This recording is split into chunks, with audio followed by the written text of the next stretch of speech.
that movie, Go Large. Uh, I gotta be honest with you.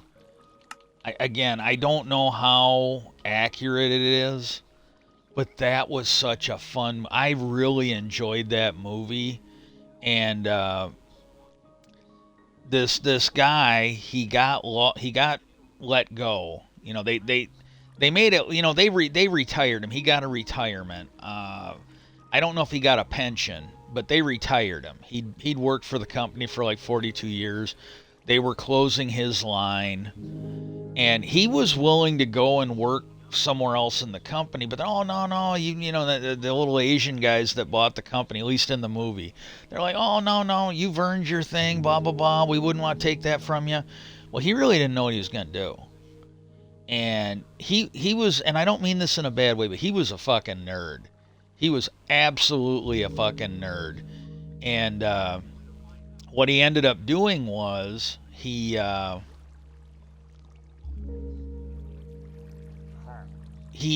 pretty much related everything to math would be the thing. And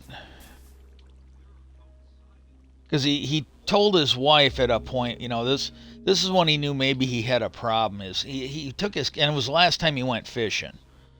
And I think his kid, when he retired, bought him a fishing boat, and he just never used it. And his wife finally said, "Well, you should really take it out." And he fucked it up.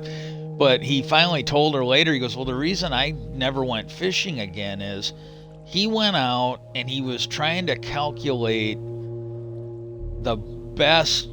He was trying to calculate like the speed he should be drifting the boat or something like that for maximum fish catching." And then his son said something, and he realized that his son was talking to him about a girl he liked, and he hadn't been paying attention because he'd just been too focused on math. And and that was the thing. And what he ended up doing is I think he was at one of the local stores, coffee shop or something like that, and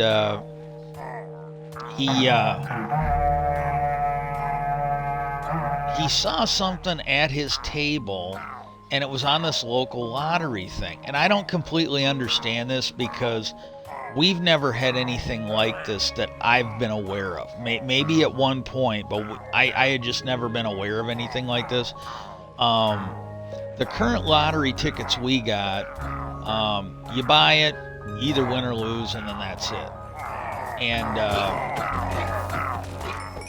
And then you got the ones where you can buy where you can pay like an extra bucks, and you'll get like a multiplier. So like if you win like a $10 prize and there's a ×3 multiplier, you'll win 30. So you've got that option. And then the one, now this is local, they've got a thing called the match. And I think it would be better if you had to match the ones drawn. I really do. But what they do is, if you match, you got these numbers down on the ticket, and if you match any of the ones that are printed, you win an additional prize. And I don't know. Because to me, I really don't know. I don't trust completely that they're not just fucking you to get that extra buck. Because now, if it was matching against the ones drawn, then I would have a lot more faith in it. And because you know what they're doing, they've got some algorithm in there that tells them, how to print it. But if they just gave you the numbers and it was matched against the draw, they wouldn't know, because you'd be getting those printed before the drawing. So I'm a little skeptical on that. I really am. But there's that. Well, the way this thing works is it was a local drawing, and as the money comes in and it gets close to like 2 million, then they do this like windfall routine, and the windfall changes the odds or something like that, because without the windfall, you've got your odds of winning with, like, if you get 3 numbers, you get this. If you get 4 numbers, you get this, and so on and so forth. But as soon as they get near that 2 million goal, what happens is they kick into these new rules. Well, you've got a much higher chance of winning with your 3 4 number. Much better chance of winning. And what this guy figured out, he was doing the math on a fucking napkin at the coffee house, and what he figured out was, hey, they screwed up on the odds here. You can almost guarantee you're gonna win when it goes into this windfall. You just have to spend enough money. And so what he did is he took out a little bit of money from the bank and he bought it, and it didn't kind of work out the way he expected. And then his wife had mentioned something. Now, he didn't tell his wife he was doing this, but his wife said something, and it made him think, oh, I need a bigger sample size. Because he said, you can flip a coin like 1,000 times, and you could still get like 60-70% of heads. Might not be truly 50-50, but the bigger your sample size, the more accurate it's going to get to the odds. And so what he did is he took out more money. Now this one here, he won like, in addition to what he spent, he won like $15,000. And so then he's like, okay. And then he did it again and again. That $15,000 he had stashed in the pantry. Well, one of his grandkids found it. And there's going to be spoilers in it if you keep going. But one of his grandkids found it, so he had to stash it again. Well, then his wife was asking about some cookies he ate, and he thought she was talking about the money, so he let her know that he'd won like $15,000, and she goes, well, I gave so-and-so $20 for their lottery thing. She goes, I guess that's not that important now, because she felt foolish for doing it. And so then what they did is they started working together on this, and they did it one more time, and they won more money. Because again, every time they bet and they won, they increased it for the next time. And they didn't put it all on there, but they increased it a little bit every time, so they were betting more and more. And then at a certain point, they bet and they doubled their money. They weren't just making a little bit. They finally got the big enough investment that it was paying out pretty close to what the odds said they were. And then it's that Larry Wilmore guy from The Daily Show. He was in it. He was this guy's accountant, and they were telling him about it. And he's their accountant, and his it's Bryan Cranston from Breaking Bad. He kept assuming that because this guy was an accountant, he was better at math than Cranston was. That was just not true. That was just not true. Because he'd tell this guy, well, come on, you're an accountant. You know what I'm saying. You could just see the deer in the headlights look on this guy's face. Well, they asked him if he wanted in. He goes, yeah, I'll put me down. He goes, I'll give you $1,000. And he could not believe that the money came in. He was surprised. Well, then what they did is they opened up a business.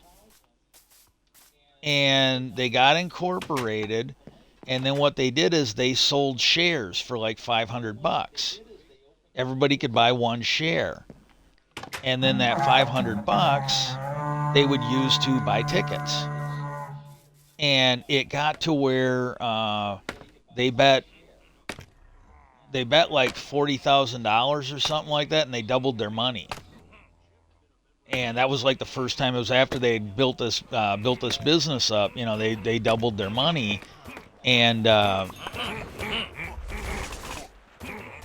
what happened is, at a certain point, a reporter got onto the story. And because the first time he did this,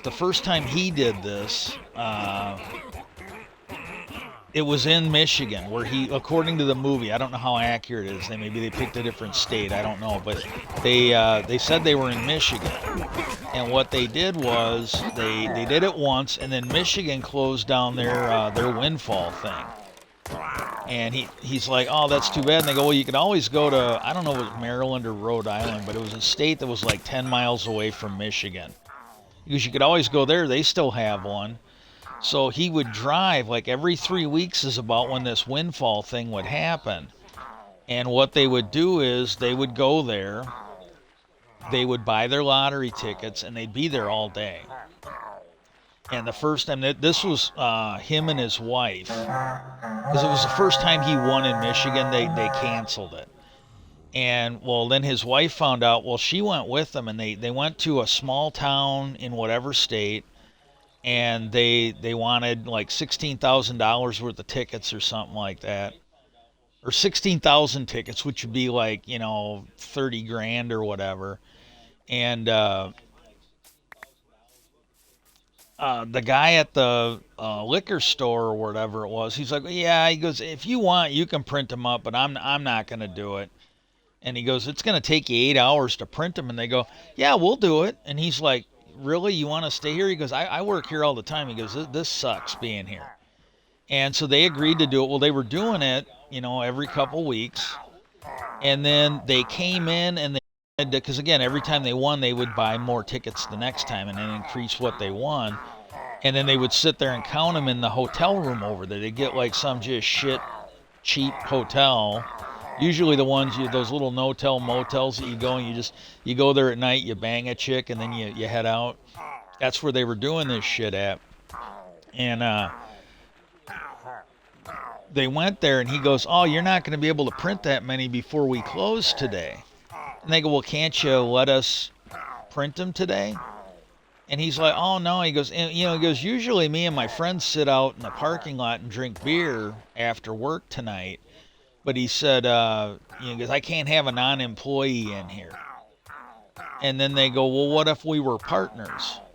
And he goes, well, I don't understand. Well, they explained what they were doing. And they said, well, we can, you can buy a share and then we'll be partners. So he agreed to it, He's like, so you guys are really winning? They go, why do you think we keep coming back every time? And so he got in on it. Well, then him and his, this is the part again, I have no idea how accurate this is. But, oh my God, man. Well, they were out, him and his buddies were out there drinking. He comes in half drunk and he goes, hey, I got 2 more partners for you. One of them has to go break into his parents' house, but he'll have the money, and they want in on this. They were out there shit-faced just talking about it. And so then they did that. Well, then it got to be where they would be printing these for days. They would go there and they would be printing these for days. And the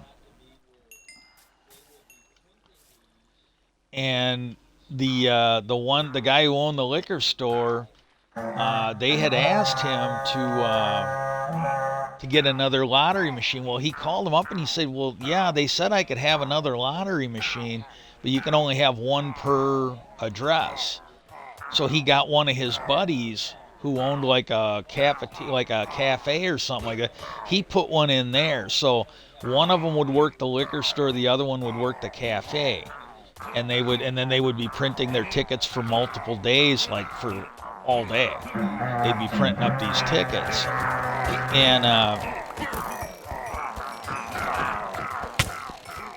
And they were winning. Well, what they did was that company they started up for the people in the investment group, they started using it to fix up their town.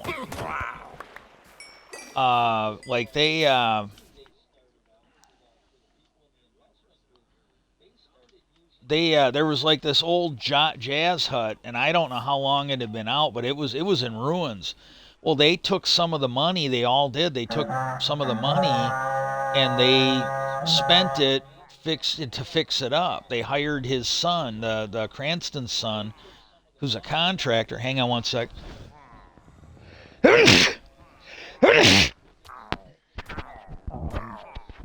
But they did. They hired him to fix it up, and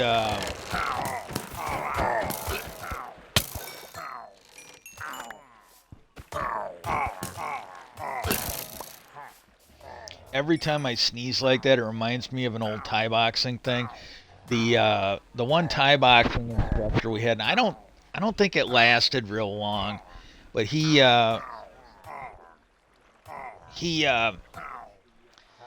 because if you don't breathe when you're hitting, you'll get winded. So you really need to get people to breathe and shit. Well, what he was doing was he wanted everybody to say haja haja as you were kicking or hitting. And it was a new thing he had come up with. And you know, it was mostly for the people, and I've been guilty of this. You know, you do it if you're out of practice or whatever, you'll do it. But it's for the people that weren't smart enough to actually breathe when they were working out. And haja haja, and you were supposed to do that while you were kicking and punching. Not to mention that if you get used to doing that and you do it in a fight and you get punched while you're doing haja haja, you might break your fucking jaw. But you know, hey, it is what it is. And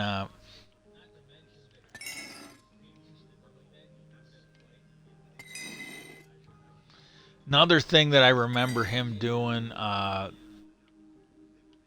before my health went back, I was starting to get back into the martial arts again. I found it, you know, fun.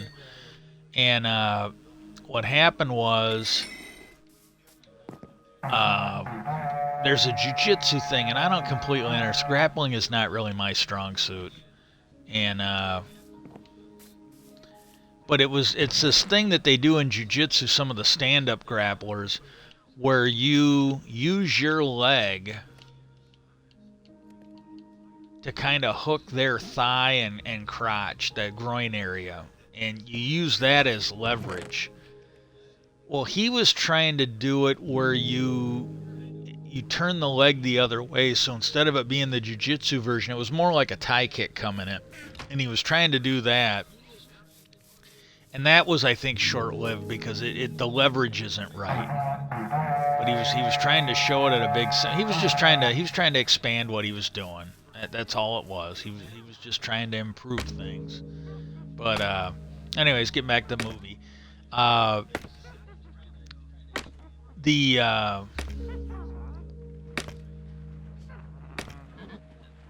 So, you know, they had to do that, and then it went on and it went on. Well, then what happened was there was a Harvard kid, real fucking asshole. He figured it out too. He figured out the loophole that they had on there. Well, he didn't know anybody was doing it. He didn't know anybody else was doing it. Yeah, you little bastards.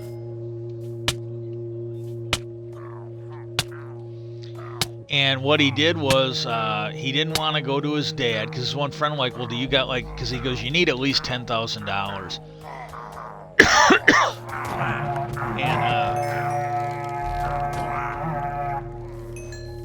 So what he did is he went through the students. He basically went to where a bunch of them hung out, explained it to them, and then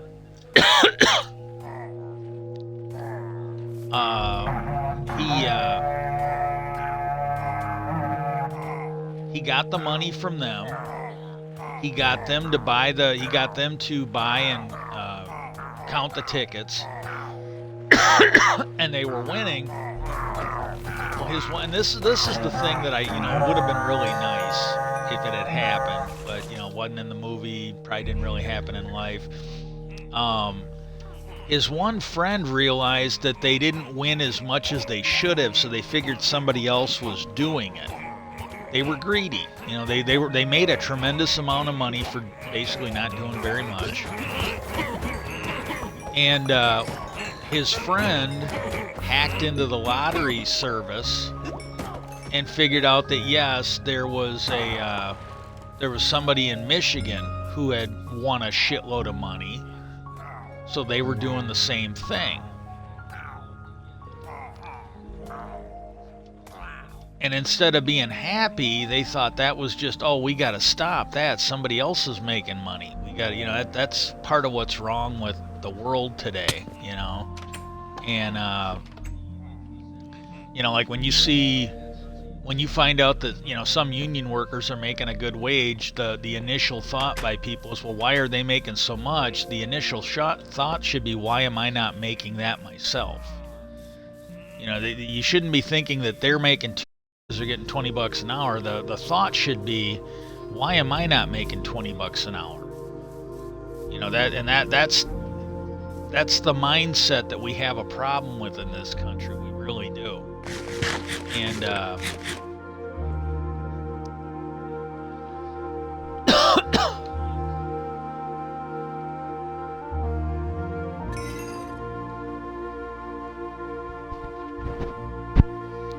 Mike got moved again. So what they did is they hacked in and they went and they figured out, hey, they're buying tickets right now, probably. So they went and they found the gas station. They knew where the tickets had been sold. They're like, yeah, they're probably buying tickets right now. And they went and they tried to pressure these people. And they're like, hey, well, you just give us your capital and we'll give you your share. You don't have to buy tickets. You don't have to count them. We'll just, because he wanted the money. And the guy said, well, no, that's okay. We'll just, you do you, we'll do us, and that's it. Well, then they really harassed these guys. And the old guy was going to quit. And then his son kind of talked him out. He goes, Dad, you finally found something you're good at. It's legal. You really shouldn't let some fucking punk ass from Harvard screw you over. So his dad kept doing it. Well, then the next thing they did was they figured out that if they spent enough money, they could trigger this windfall thing early. And so it was either 1 or 2 million. That's how much money they spent. And because as soon as it gets to 2 million, it triggers. So what they did was they just bought enough tickets that it would automatically trigger that windfall thing. And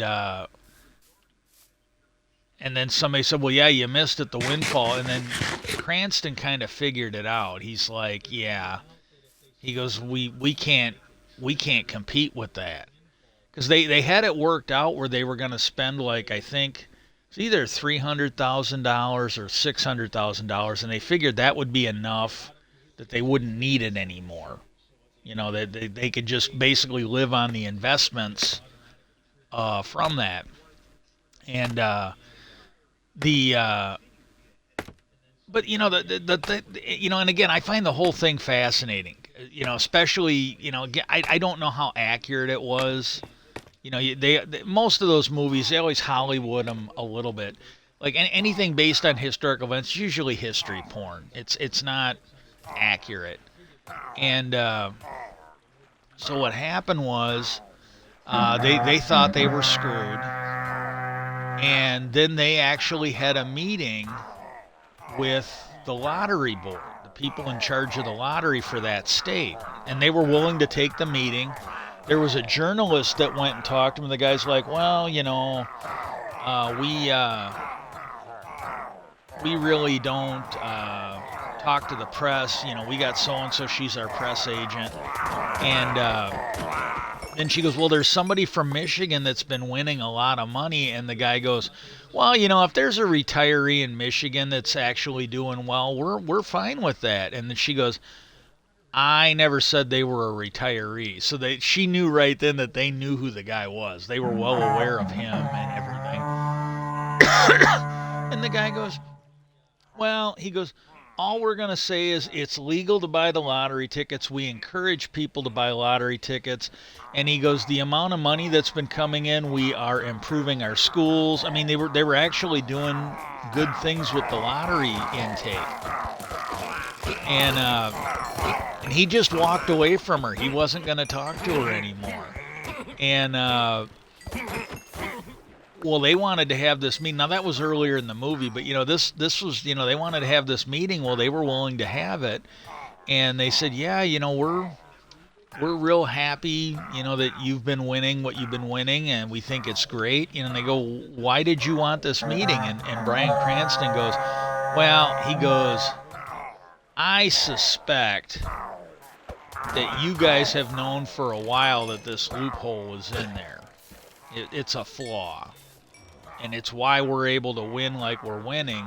But he said, I also know, looking up the data, that you were losing money on the lottery. You were getting your ass kicked by Mega Millions, and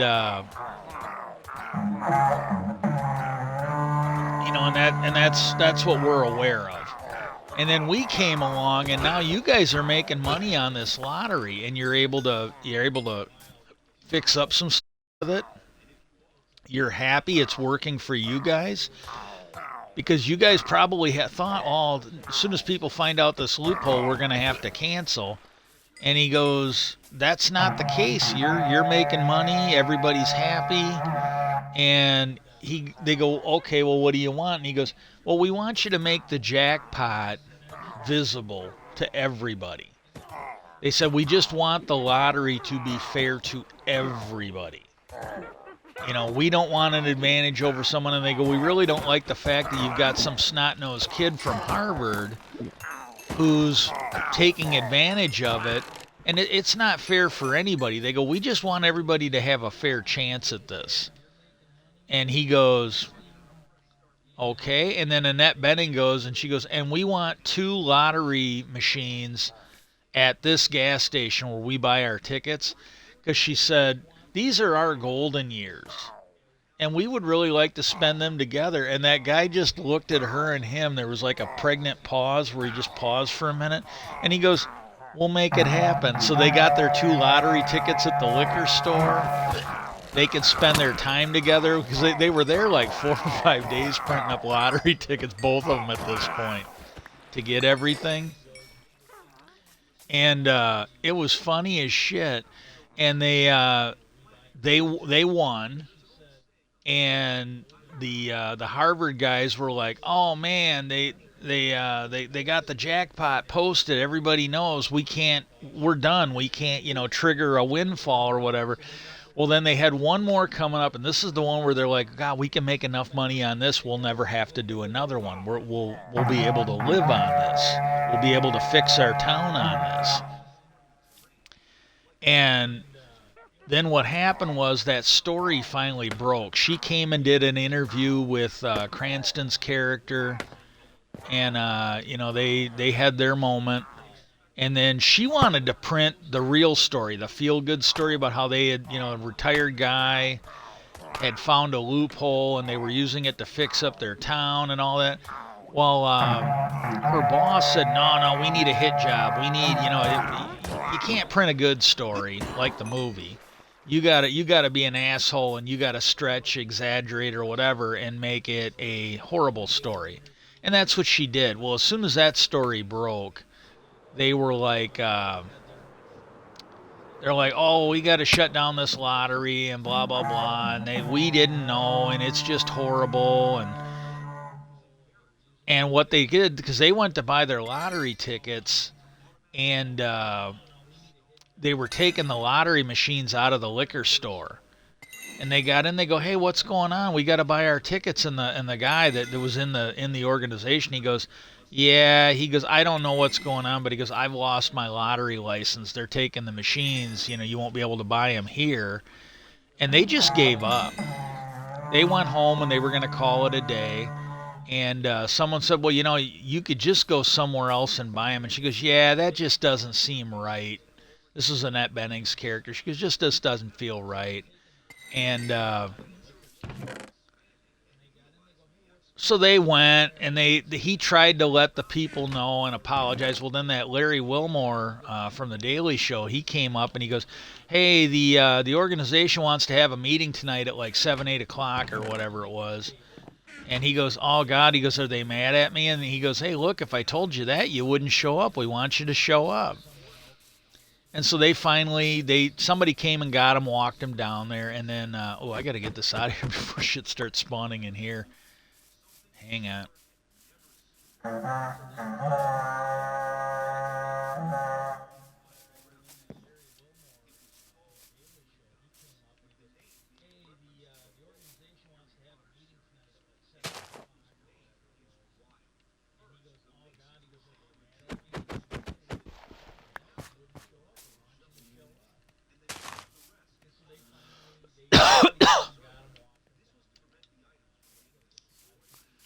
And when they showed up, the jazz hut was fixed, and they had a band playing there, and everybody was dancing. They had lights lit up. It was a good time.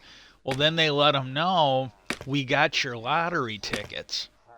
And they go, what do you mean? They go, well, it was pretty much everybody in the organization. They took the money, they went and they bought the lottery tickets. They spread out. So they didn't need two people doing it for 4 or 5 days. They had like 20 people doing it all over the state, and it didn't. I don't even think it took them a full day to get the tickets. And they go, yeah, we got the tickets. It was the last drawing. When this one was over, they were going to cancel the windfall lottery, and they were going to invent a new lottery for local times. And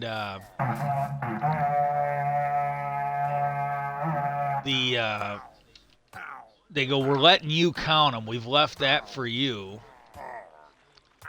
And it was to me, that was just such a feel good movie. It really, it kind of hit me that was such a feel-good movie. I'm buying lottery tickets. I'm asking people that I haven't checked them yet. I'll check them today or tomorrow. I just don't know if I want to do it on Christmas Day. But there's no system to this.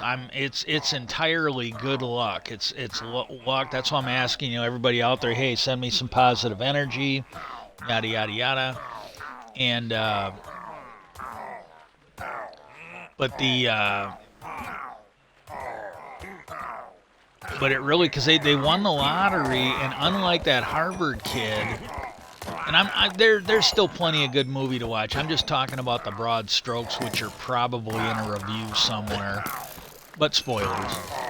And but just the thought that those people won the lottery and were using the money to fix up their town. I just found that such a feel-good story. I really, really did. It felt good watching it. It was a little sad, but there were moments of it that were sad, but it was just such a feel-good story.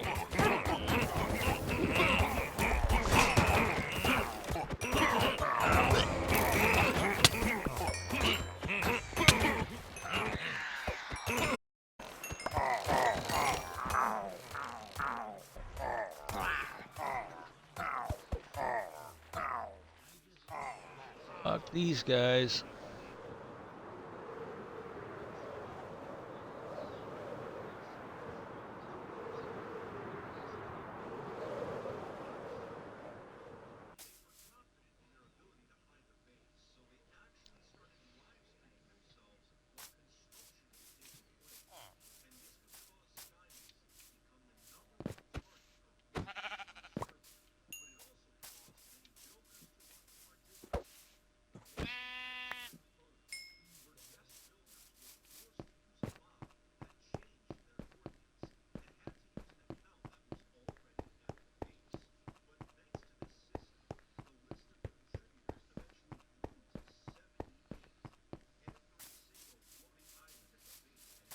Okay, I'm watching Fit MC, and this is one I hadn't seen before. And there's apparently some of the 2B2T people created a mod, and the mod artificially changed what your actual coordinates would be. So if there was anybody tracking you, they would be getting the wrong coordinates. There was one I was watching yesterday where they were talking about that some people were building this base, and they were partially hacked, but they were pretty widespread, and they had bots. Oh shit! They had bots that were doing their mining and stuff for them. So that it was almost like a game of creative. But they said that they were masking their fucking base coordinates, and they said that so if people went out the 20 million blocks to find their base, there was nothing there because it was bogus coordinates. That might be one of the coolest things that I think I've ever seen from this 2B2T thing. They fucking making the griefers go out 20 million blocks and find out that it's the wrong. I'm sorry, that cracked me up. But yeah, the fact that they were using the lottery like that to that was just such a feel good moment. It really was. Uh, oh well.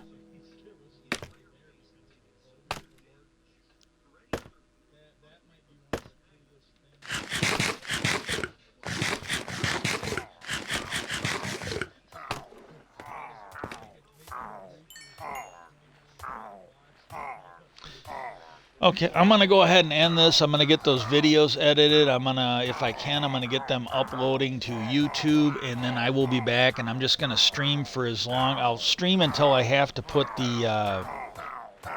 I'll come back after I get the turkey on for lunch, because I looked it up, and they're saying it needs to cook for like 2.5 to 3 hours. I'm gonna have it on a little bit longer, but I'm gonna throw it on at 8 o'clock, and then somewhere between 11 and 12 we should be able to eat. So I will be back after I get, unless my health goes to shit. I got to go up and down the stairs. So if my health gets bad, I won't be back. But if I'm still feeling good, I will be back after I get the turkey on. Peace out, and I hope everybody is having a good thanks or a good Christmas.